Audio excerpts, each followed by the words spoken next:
Which version is this one? New Life. Okay. New Living Translation. Let's read verse number 7. We will read up to verse number 12. Let's go together, church.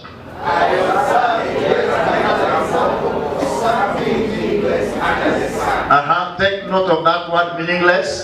This is the case of a man who is all alone without a child or a brother, yet who works hard to gain as much wealth as he can. But then he asks himself, who am I working for? Why am I giving up so much pleasure now? It is all so meaningless and depressing. Two people are better off than one, for they can help each other succeed. Take note of that, verse 9. If one person falls, the other can reach out and help. But someone who falls alone is really trouble. 11. Likewise, two people lying close together can keep each other warm. Let's pass that one very quickly. A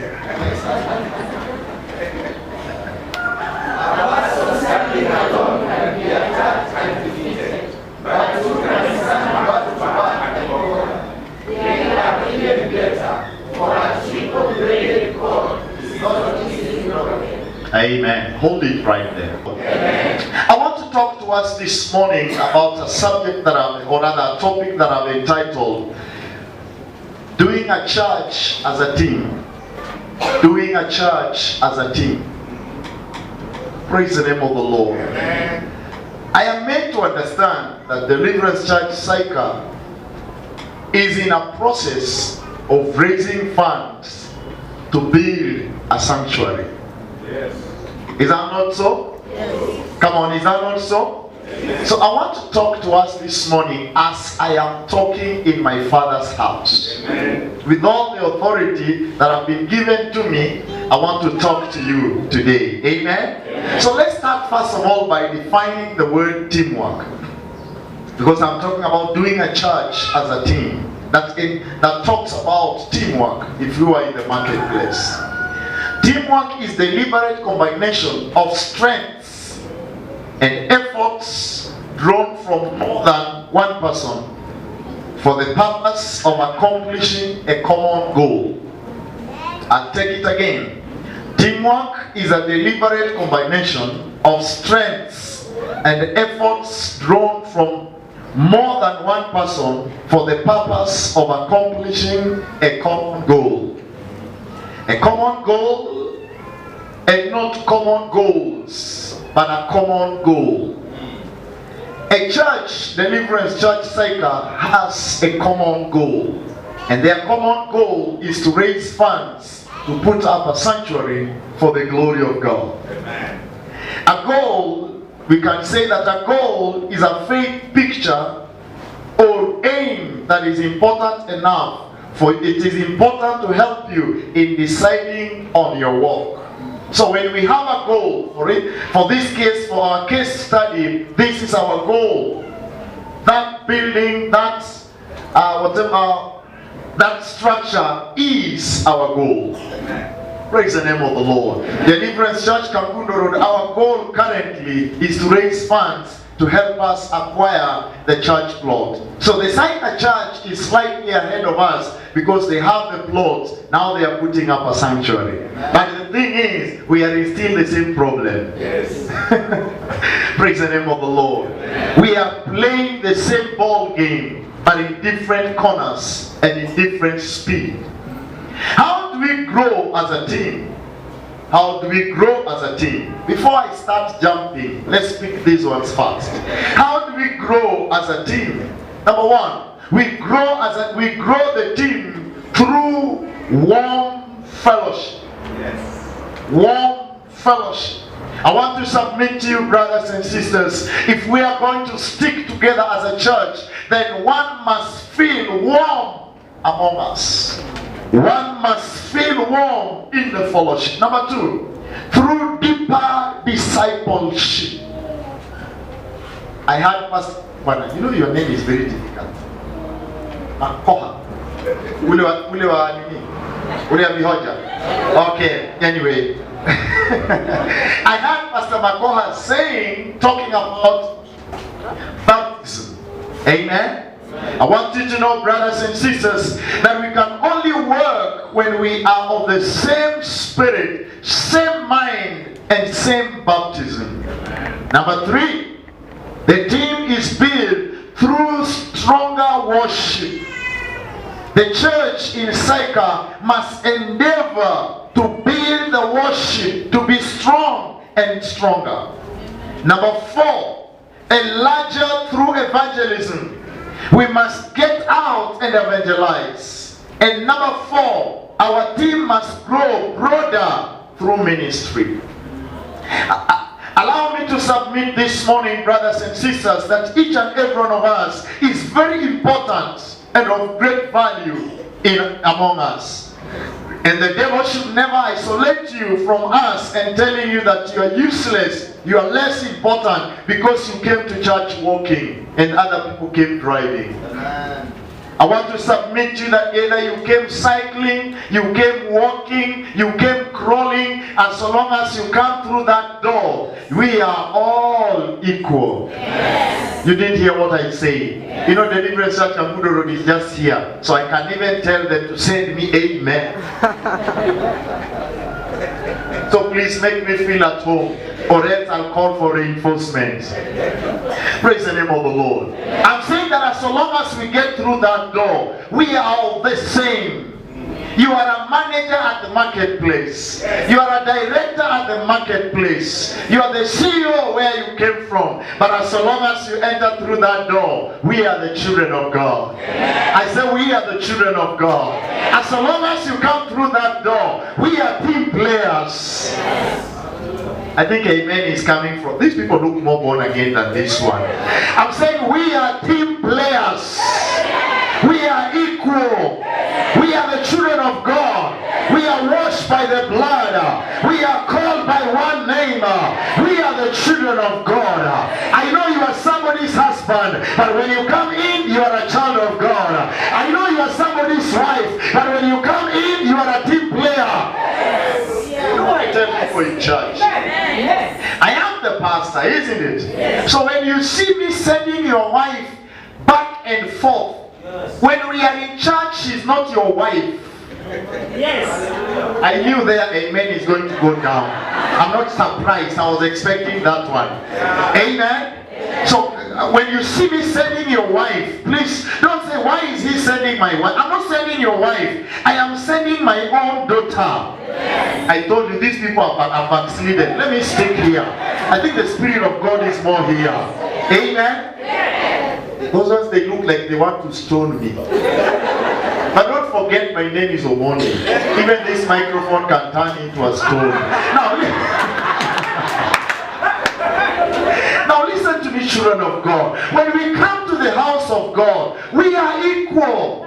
We leave everything that we came with outside. And when we walk in, we are now team players. I pick the ball, I throw the ball to you. And you throw it to the other person. And the other person throw it to the other person. Our main goal, our main aim is to score the goal and coming up with a sanctuary. I have come to submit to you, brothers and sisters. When we play as a team, this is just a peanut. This is something that we can hit. Within this year, the sanctuary will come up if we play our role. Am I still in the right church? Am I preaching the way you are expecting? Now listen to me. Tell to your neighbor and tell your neighbor, we are team players. Come on, turn to the other one who looks like a born-again brother and tell him we are team players. You know the reason why the projects in church drag or stall? Amen? They stall because the team members are not playing their role. They have taken their role and they give their role to somebody else. Let me submit to you that I am a team player just as you are a team player. Yes. I'm valuable just the way you are valuable. I have heard and I have seen in my time of being a pastor, when it is time to give, there are those people who have scorned coming to church because they feel they are less. That day they say today is a fundraising, I'm not going, I only have my 100 shillings. But before I finish, you will know that your 50 shillings is more important just as my 1,000 shillings. You're gonna value your 50 shillings. You know what I tell people, that 50 shillings in my pocket is more than 10,000 shillings in your pocket. Yes. Very true. A few people believe in that. When I have my 50 shillings, oh my, I walk on top of my world because that is what I have. That is what the Lord has given me. And out of that one, the Lord will multiply. So 1,000 shillings in your pocket cannot deny me my joy. Amen. Amen. Never allow people to intimidate you because of where they go for salon. Never allow them to intimidate you because of where they do their shopping. You may be attending Bend Down, you may be shopping at Bend Down Boutique, and they shop at Sir Henry's. Why are you looking at me as if you don't know Bend Down Boutique? You know Bend Down Boutique? Bend Down Boutique is, you go there, you bend, you pick one, you came on. Come on, then unasema that's not better. You turn it down. Now, what I'm saying is, even if you go and pick your dress at Bend Down Boutique, go and wash it, iron it. When you show up as a child of God. I say show up as a child of God. Show up as a daughter of faith. Show up as a daughter of Zion. Because it is not the cloth that gives you value. You give the cloth the value.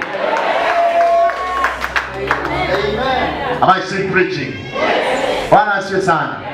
You know, if today President Uhuru decides that this is going to be his church, now the value of this church completely changes.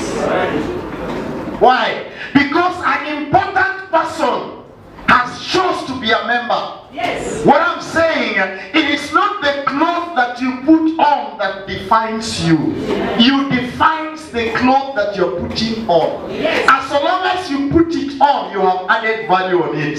So when you walk into the house of God, walk as a son of purpose. Walk as a man or a woman who has the purpose of life. Never walk in with an kind of a mentality. I am a child of God. I am a daughter of Zion. I am a man of purpose. And I have walked in because God has an agenda with my life. He brought me in this house because he has an agenda. I am here to submit to someone. You did come to add numbers. You did come for statistics. You came because you have an agenda. You came because there is purpose. And the reason why God brought you here is so that you may raise a sanctuary. Is so that you may raise a sanctuary. And the day that I see the sanctuary up, I will be happy.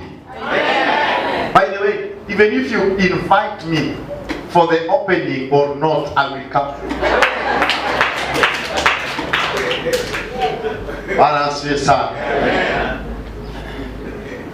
When you walk in that door, always know that you have a divine assignment. God, in order to discourage individualism, in his divine wisdom, he has placed in each and every one of us ability to fulfill an individual divine assignment beyond himself. What I can do, God has distributed it in others. Honestly, son. You know, many of us, God knows us better. Honestly, son. God knows the conditions of our hearts. God knows the conditions of our hearts. And that's why he never allowed us to do everything. No. He distributed those abilities. Me, I can preach. You have not heard me preaching yet. I can preach, but I cannot sing. I can only sing for myself. But I cannot lead people in singing. That's why when I go to church and there are no singers, I do what I know how to do. I preach. You will never find me with a microphone. I know that one. I pick my microphone and I do what I know how to do. Because that is my assignment. When there is no singing in church, it is not my problem. It is up to the singers. When there is no ushers at the door, it's none of my problem. It is up to the ushers. Because my assignment is to preach. I pray that you know you locate your assignment in this house. I pray that you locate your assignment in this house. When you locate your assignment, you will know how serving God is sweet. I said you will know how serving God is sweet. God knows the conditions of our hearts. Hence He denied us the ability to do everything. He denied, Pastor, He denied us. That's why there are people who have money and there are people who don't have. So that those who have may spend on those who don't have. You can imagine if we all have money. Your person, that money is useless. So if you don't have, even right now, why are you looking at me as if you don't have money? Even if you don't have money now, feel important. Because somebody will have that money will only find value when it is spent on you. Don't come to church and you close your eyes. So what? Keep having it for 1 month because God will open somebody's eye to spend money on that hair. Amen. He denies us the ability to do everything because He understands the conditions of our hearts. Yes. And so He did not allow us to do everything. If you want to know that that is true, look. Acha nisitumie hiyo Kevin anaweza sema. Unaitwa Kevin ama unaitwa nani? Anaweza sema ninamuonea. But for the times that I have been a pastor, if there are people who have given us trouble and the keyboardist, Jesus Christ. When you need them, that's when they decide that they are not coming. Not here. But thank God not here. In another church in Lokitan.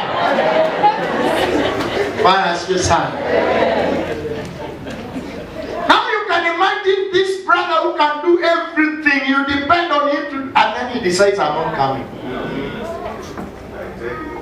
We will be in trouble.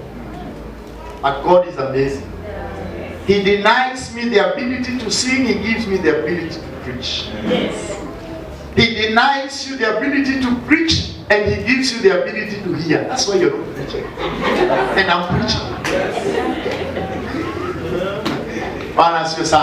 So quickly, let us look at the conditions that contribute to teamwork.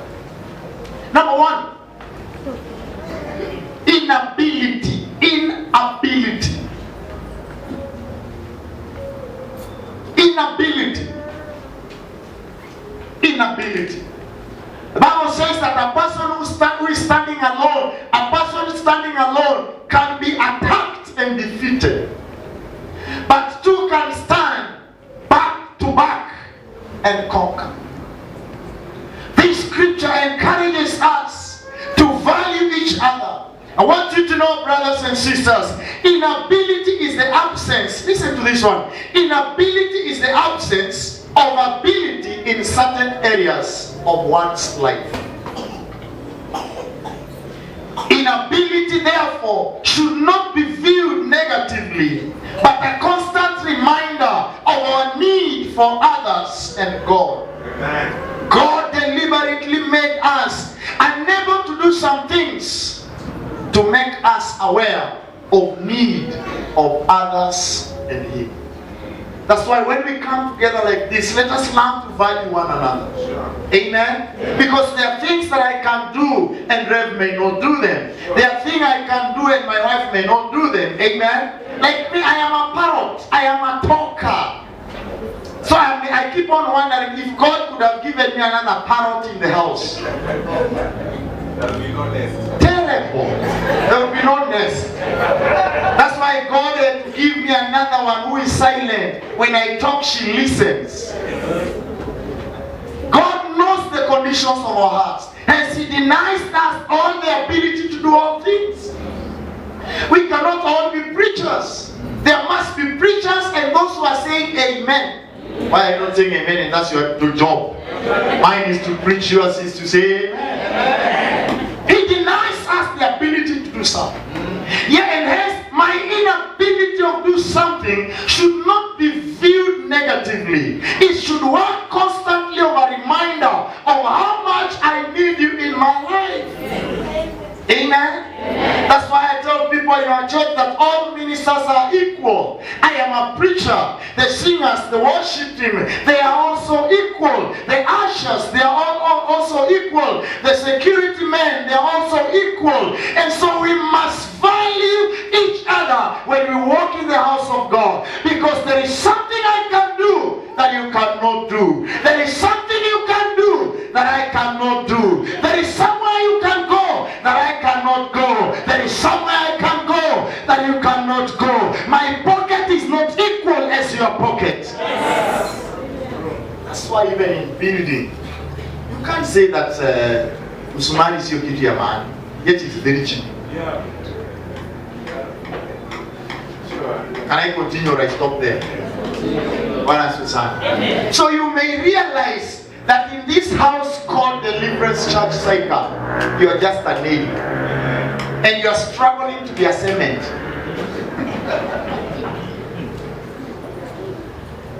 What are you doing here? But you know, anytime you are preaching and you want to be safe, you come back here. You can imagine you are a nail and you are struggling to be a cement. Yet God has brought you here as a nail. Amen? What do I mean by being a cement? That's why you hear many times some people think that preaching is the only way to serve God. No, maybe preaching is a cement, and ushering is a nail, but spirit is the wood. Locate your assignment in the house of God. I say locate your assignment in the house of God.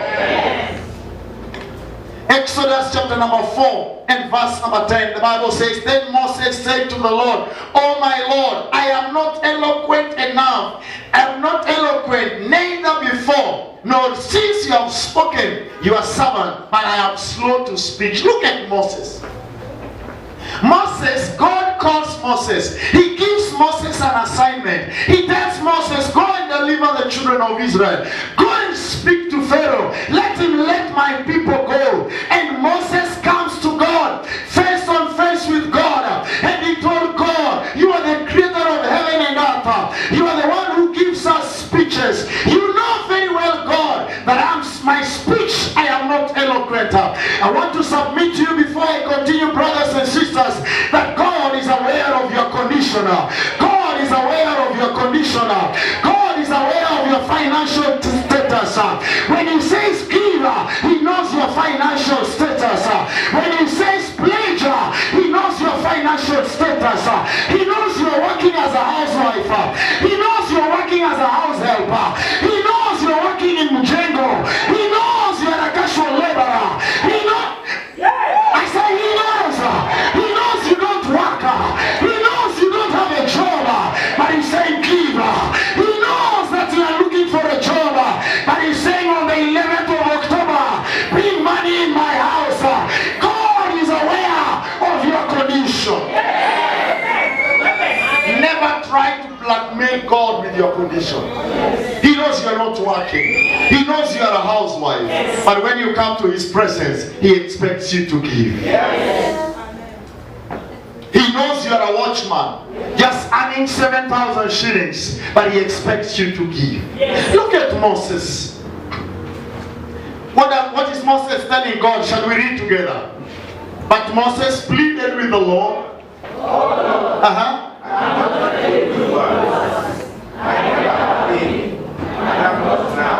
Even though you have spoken to me, I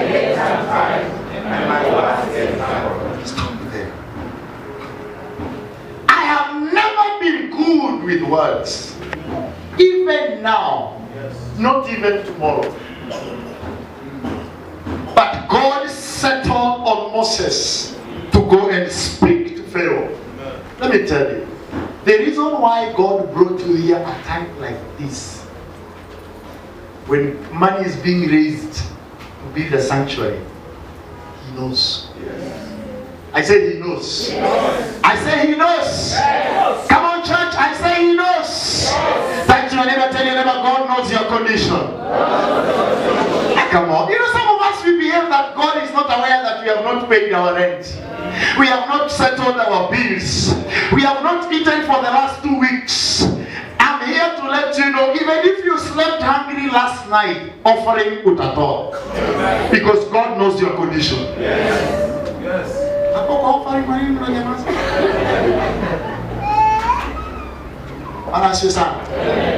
Moses says, God have never spoken.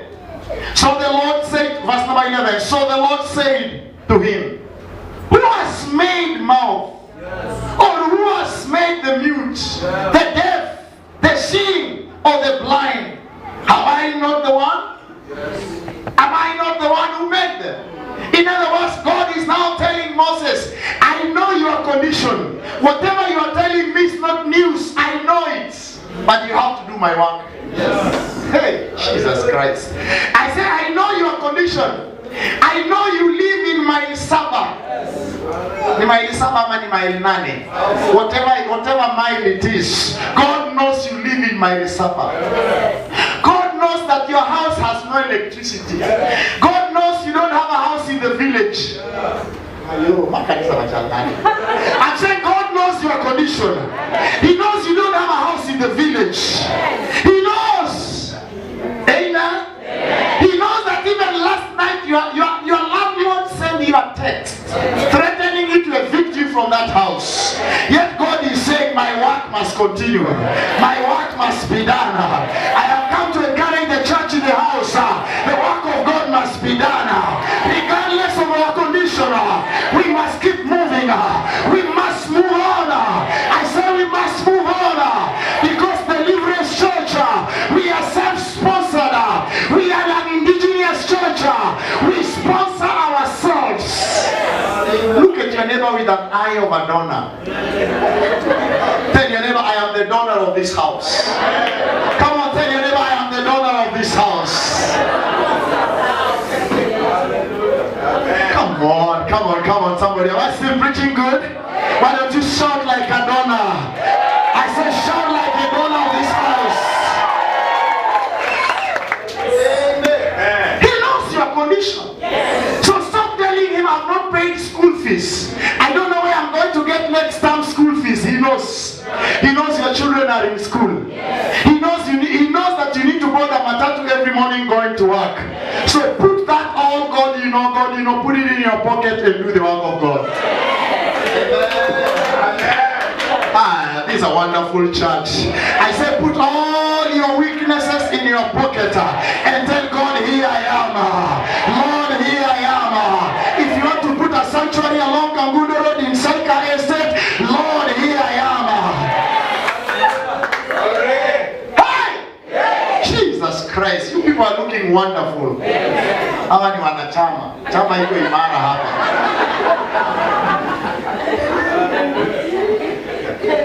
Bwana asifiwe sana. Bwana chama yetu iko imara hapo, tunashukuru Bwana.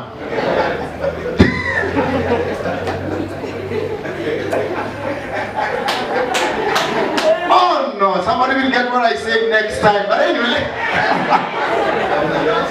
Bwana asifiwe sana. Look at Moses, friends. Let's go to verse number 12. See something about Moses. I'm still within, you say 10:30, yeah? I'm still within my time. Look at verse number 12. Now therefore, go, and I will be with thy mouth, and teach thee what thou shalt say. Hey, man, that's the English now. Now that's the English now. When you want to talk English, now that is English. I shall teach thou what thou shalt say. Hiyo ni kizungu ya ya wale watu walienda shule asubuhi.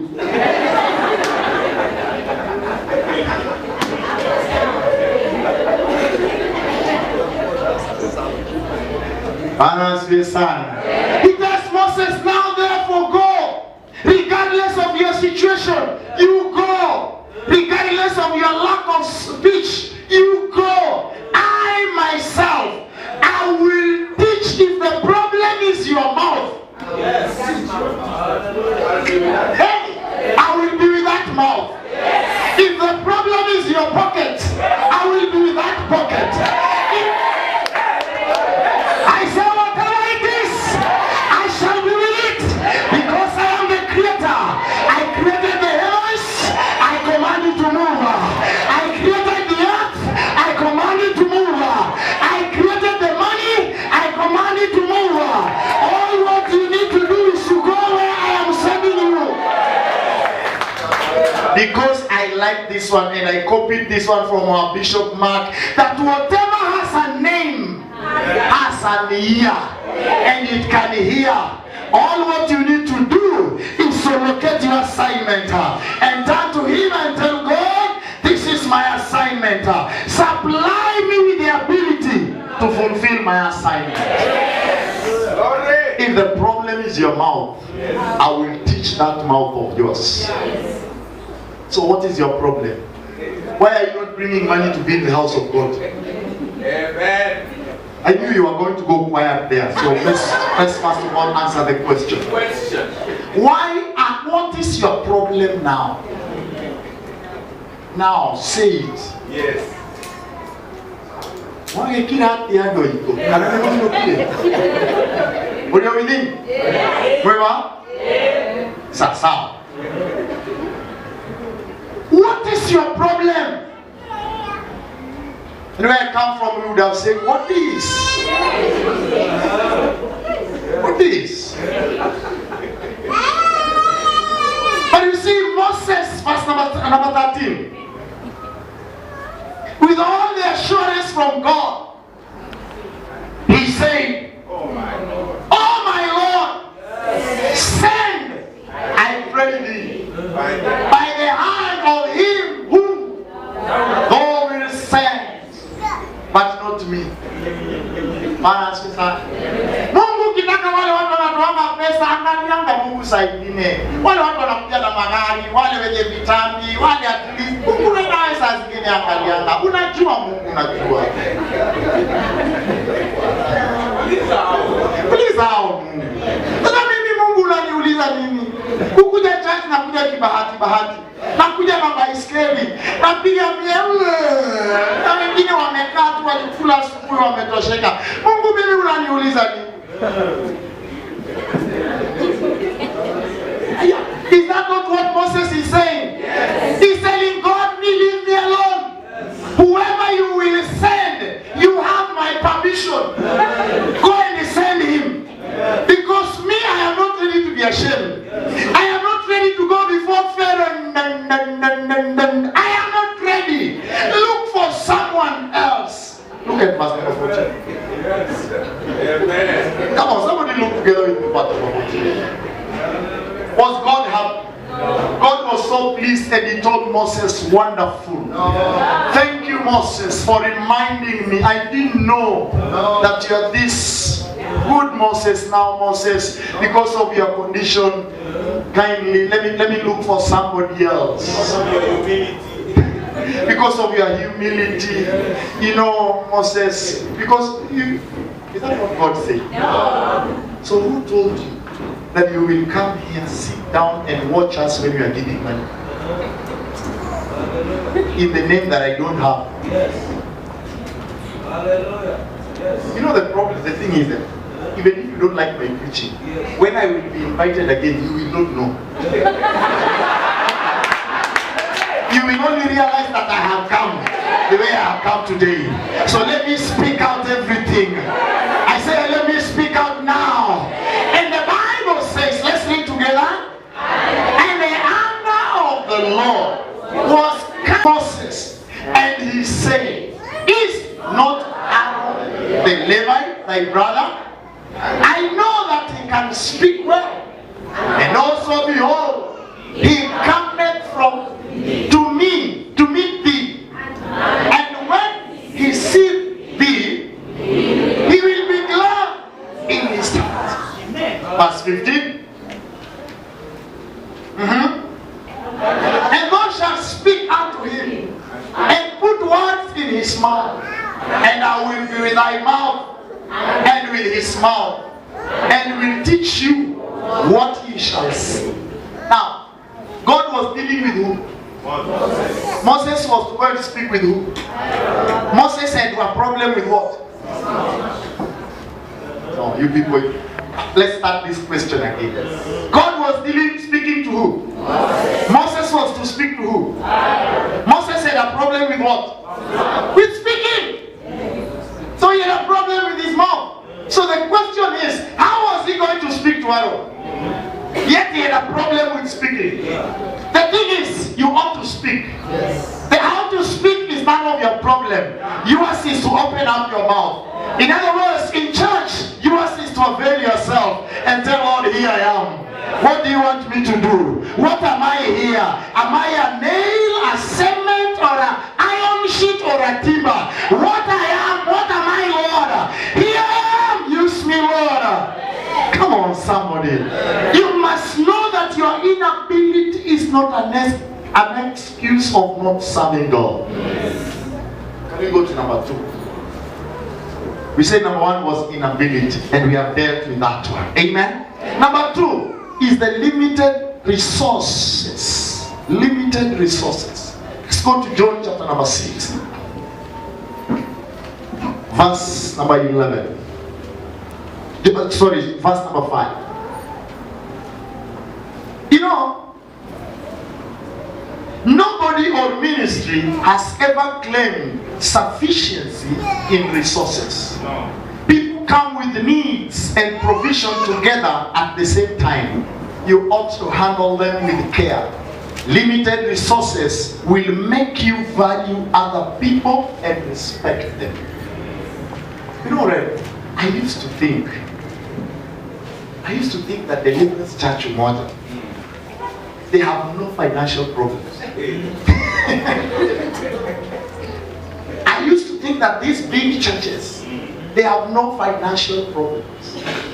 Until one day, I attended the service in Omondi, and I had Bishop talking, and I had him preaching, and I had him complaining, and I had him. I looked at him three times. Then I went home.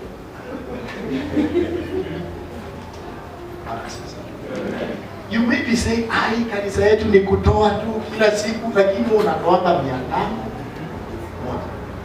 When I was there, what he was saying, he stood there and he appealed and he said, I want 10 people to give me 100,000 shillings. Sahi. First of all, I looked at myself because I was among the people he was talking to. And then I looked around. And then I thought of my problems. I realized I don't have problems. This man has more problems than mine. If he's asking for 100,000 from 10 people, he has more problems than I have. I was saying that one to say, friends, that there is no ministry that has ever claimed sufficiency in resources. Even TD Jakes is still raising funds. So before you complain, this church of ours is only giving. Go where people are giving. You know that you have not started giving here. I had Tito saying that he realized he was giving you small targets. No, give big ones.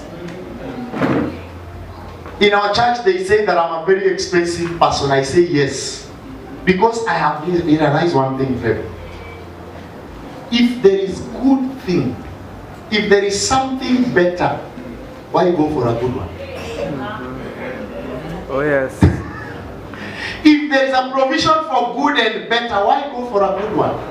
I go for the better one. Yes. There is no one that has ever claimed sufficiency in resources. Jesus, therefore, look at Jesus. Even Jesus was limited in resources. Come on, look at that scripture. Let's read verse number 5 and see. When Jesus then lifted up his eyes and saw a great company come unto him, he said to Philip, where shall we buy bread that these may eat? Continue. See how Jesus was limited. And this he said to prove him, for he himself knew what he would do. Continue. Philip answered him, 200 of bread is not sufficient for them, that every one of them may take a little. Continue. I love this one. One of his disciples, Andrew, Simon Peter's brother, said unto him, what did he say? There is a lad here which had 5 barley and 2 small fishes. But what are they so many? Listen, at that point is where I tell people that even Jesus was alone. Because the man only ate fish. You read your Bible, I've never seen him eating nyama choma. The man used to eat fish. Now listen, the Bible says that Jesus, the Son of God, God himself, he had a multitude to feed, but he had nothing. Yes. A small boy with 2 loaves of bread showed up, and that is what was used. Never despise what is in your hands. I say never despise what is in your hands. That is what God has given to you, and that is what God wants to use to make up a big thing. So never despise what is in your hands. Amen? Come on, church. Amen? Don't even look at our numbers and say, with these numbers, will we come up with this sanctuary? God does not need numbers. He needs one person. He just needs a small boy. That small boy may be that saloonist. That small boy may be in the form of that house girl who is worshiping here. That small boy may be in form of that an accountant who is only earning 50,000 shillings. All what you need to do is to avail yourself. Amen. Number 3. Conditions that contribute to teamwork. Number 3. Imperfection. Somebody say imperfection. Imperfection. Nobody is perfect, or is there one in this house? I heard somebody say yes. Let me repeat again so that we make sure.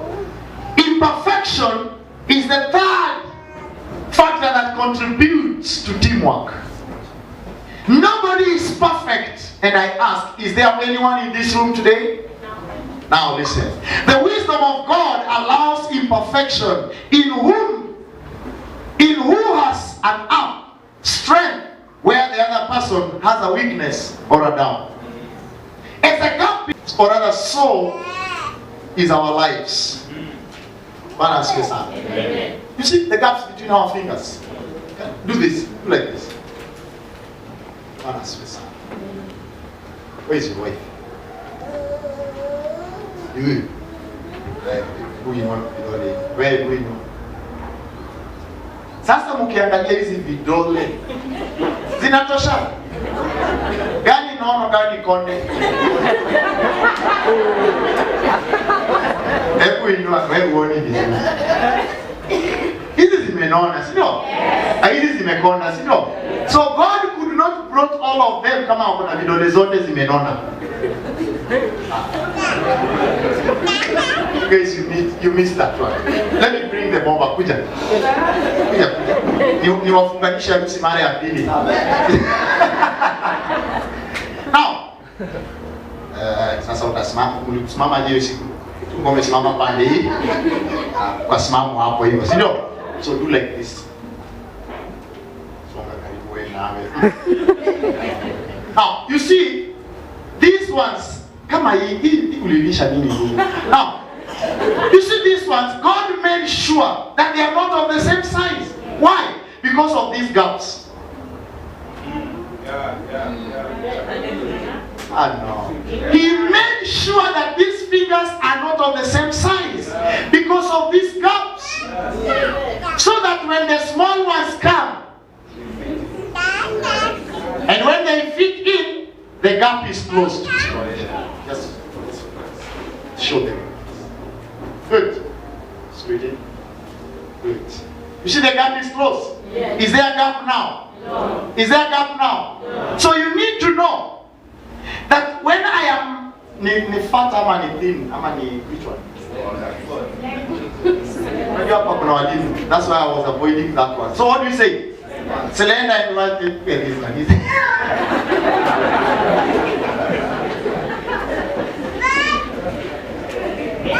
I am a happy preacher. I enjoy my sermons. So God makes sure that He brings a person who has an up where He has a down. He makes sure He brings somebody who is weak where you are strong, so that you may value that one. Oh no. You will fill my gaps when you have strength where I am weak. And that's why there is that room of imperfection. Imperfection is something that we need to watch out. So don't be a criticizer critiquing other people. Please let me let you know that even in their weakness, they have something good. Yes. I say even in their weakness, there is something good about them. Yes, they're not praying the way you are praying. They're not demon chasers, heaven mountain movers, or tongue talkers, but they can wipe the church. Yes. They don't pray the way you pray. They don't shake heavens the way you shake. But when they come to church, they can kneel down, sweep the church, do everything. Value them. Amen. I say value them. Yes. I say value them. Yes. Number 4. Perils of life. Perils of life is the 4th contributor to teamwork. What I'm simply doing this morning is to help us value one another and see each other as a team player. Yes. If we want to achieve our goal, this is our goal, this is our target, this is our sanctuary that we want to see, then we must deal with the small things that bring divisions among us. And we must see each other in the eyes of God. I say perils of life. Perils of life are dangers, and life is full of danger. And so is ministry. You cannot operate alone. You cannot operate as a lone ranger.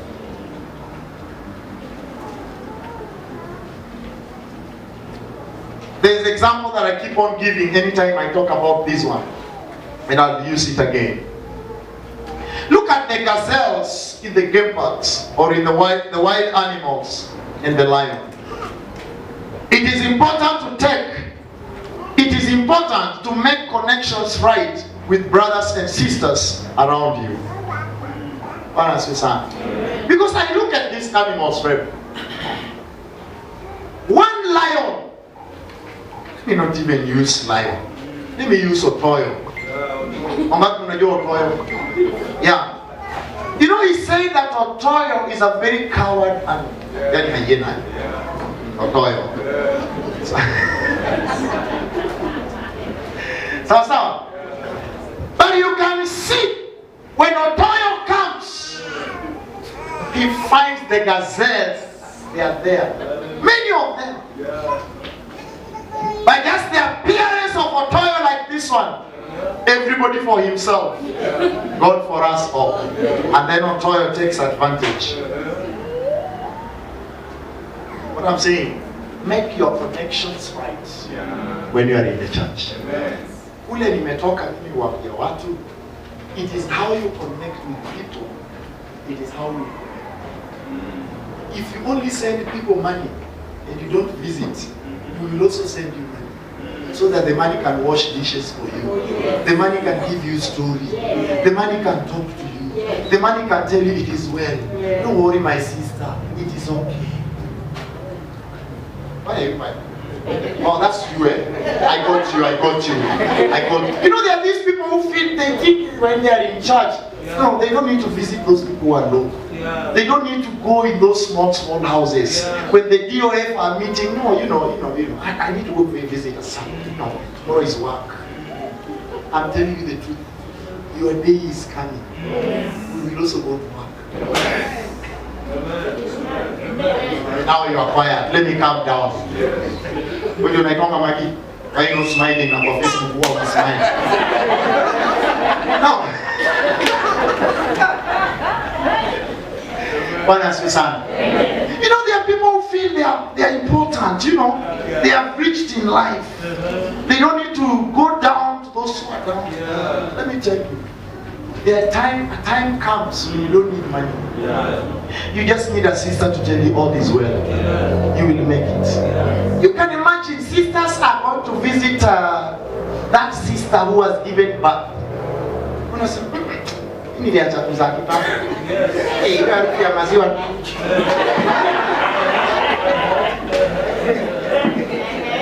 Oh, Mnaenda, sawa, please. Here is my contribution. See, money is more important. You know. Hey, Jesus Christ. A day is coming when you will have all the money that you need a sister to come and tell you, it is well. It is well. Can money tell you it is well? No. Connect right. Even if they are down, just go down where they are and talk to them. When they are up, stand up. What I'm saying, make your connections. Let's go back to this animal. I always see a scenario. If these animals can stand, now I say Otoyo kuja. Hatutoki, lakini Otoyo weku. You know they have horns, isn't it? And they say if you dare get hold of this one with these horns that I have. Hey! You bring your horse, you bring, Otoyo will run. Look at the buffalo with all the strength, but just a male lioness comes and appears like this, and everybody for himself with all the strength. If all the buffaloes would say, don't move, Owen don't move, Violet don't move, Maggie don't move, let the devil come.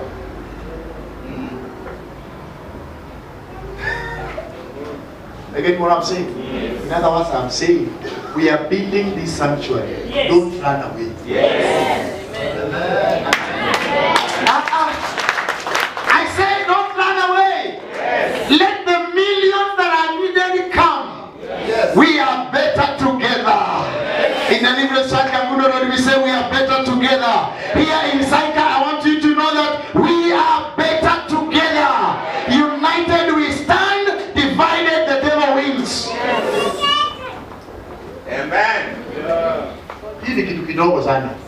Hii hata wewe peke yako unaweza ukajenga hii. Amina. Unajenganga nyumba yako na nani? Na nani? Have you ever had somebody calling for a fundraising? We want to build our house. Have you? Hii? Hata nirudi hapa juu.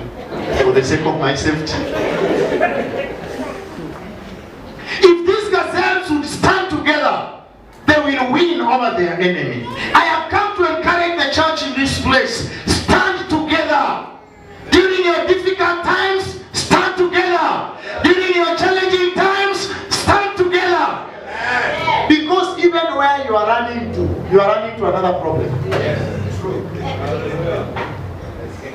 You know those gazelles, they think that by running away from this thing, they are running to the safety. No. You are running to another problem. You run away from Saika Deliverance Church because they need you to give 10,000 shillings. You go to Deliverance Church tomorrow and they say, everybody here give 200,000 shillings. Everybody give out the pledging papers. You have run into another bigger problem. So stay here. Come on, tell your neighbor, stay here. Come on, tell your neighbor, you are safer here.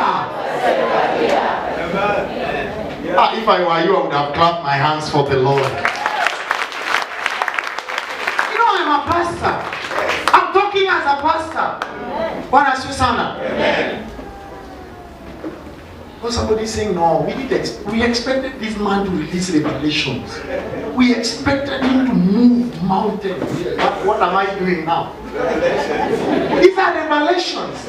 How did you know? Did you know that if the gazettes stand together, they can overcome Otoyo? You didn't know until I've said it. That's a revelation. Perils of life. Connect with people right when you're right. Oh, you know, I don't know.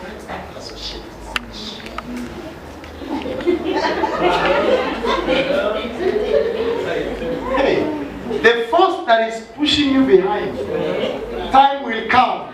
The same force. Come on, clap your hands together for the Lord in the beginning.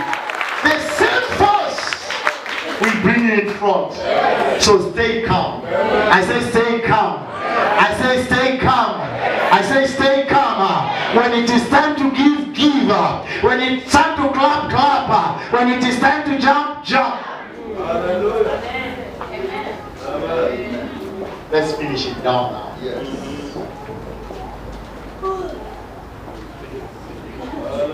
Hey, look at this one. Let's go to Acts, and I'll finish it there.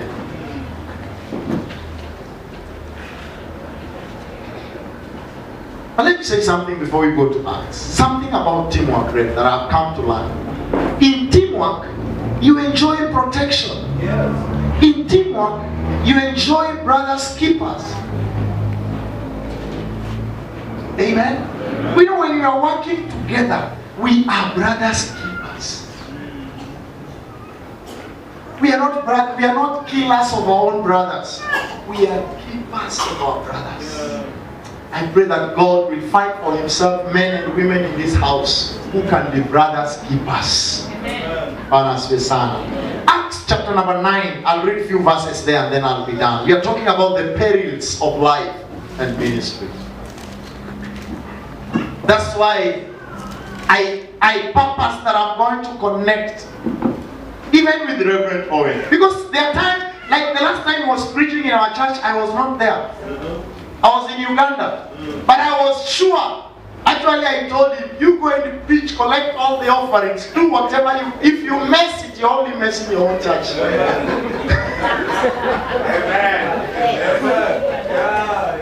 I was not scared to leave him behind. Because Jesus was very clear, my sheep they know and they hear my voice. Hata saa hizi utanipigia tunapo the guy is preaching good. Lakini nikienda ni watoto wangu tu tutaenda na wao. You know your shepherd. Yes. All what I need to do is to connect right.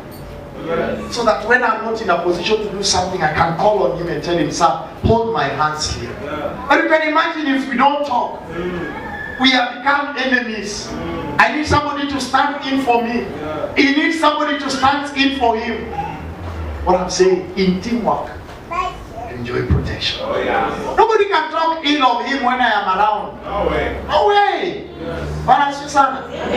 Because we enjoy the relationship, we enjoy the fellowship. Yeah.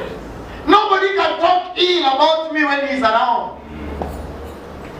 Nobody can say, "Iyo kanisa, watu siwa karimu." He has been there, he has eaten, he has tasted, he knows. He say, "Why? You know what you're talking about." Yes. Amen. So in teamwork, you enjoy protection. Amen.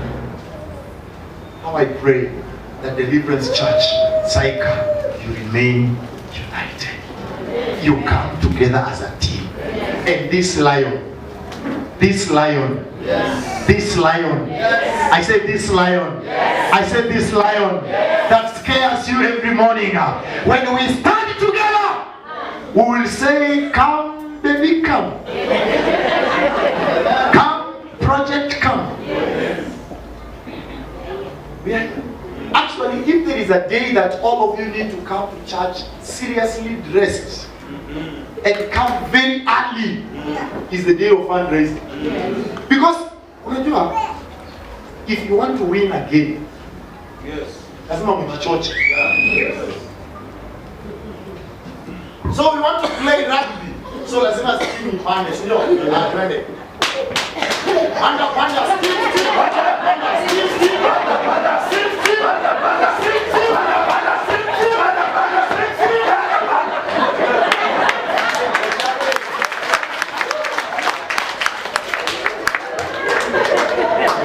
praise the name of the Lord. We are already scared of our enemy. The enemy is wondering what is going on. Tunapandisha steam. Lakini tunakuja siku ya fundraising tayari mumeua moral. Pastor anaona watu wanakuja wanajikokota. Some of you even sneak, you don't want to be seen. That is the day you come out and you say, here I am. Here I am. Oh, hallelujah.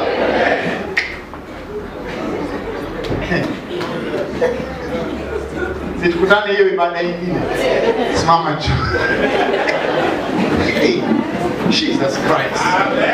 Come on, are you blessed this morning? Why don't you put your hands together for God if you have received the word of God this morning? The value of teamwork, value team spirit. As a church, I have come to encourage you. Let us work as a team. This lion is small. This is just a bare lion. We can get hold of it and tear it around. Amen. And before they know it, the sanctuary will be up. How many of you are saying, Lord, I am here? Come on, how many of you are saying, I am a team member? How many of you are saying you are a team member? Are you a team member? I want you to lift up your voice this morning and tell God, make me a team member. In this season of fundraising, Lord, make me a team member. Come on, pray. Tell God to make you a team member. Tell God to make you a team player. That in this team, you are going to play your role. You are not going to run away. You are going to stand because you know the challenges. You understand the vision. You run with the vision. Somebody open up. Raise your voice this morning. You cannot run away from the team. You cannot run away from the team. You cannot run away from the team. This is the time you stand with the team. This is the time that you stand with the team. This is the time that you stand with the church. This is the time that you stand with the man of God. This is the time that you stand with the chairman of the project. This is the time that you stand with the ministry. This is the time. Oh, thank you, Jesus. Lord, we bless your name. Oh, hallelujah. Lord, we bless your name. We give you praise. We give you glory. Lord, I pray that you make me a team member. Make me a team player. Father, in this time that we are raising money for this church, make me a team player. Make me be a partaker. Help me to connect right with other brothers and sisters. I thank you and I bless your name. In Jesus' name we pray. Let's put our hands together for the word of God. Amen. Thank you, Red. I appreciate it. Why don't we put our hands together and receive you?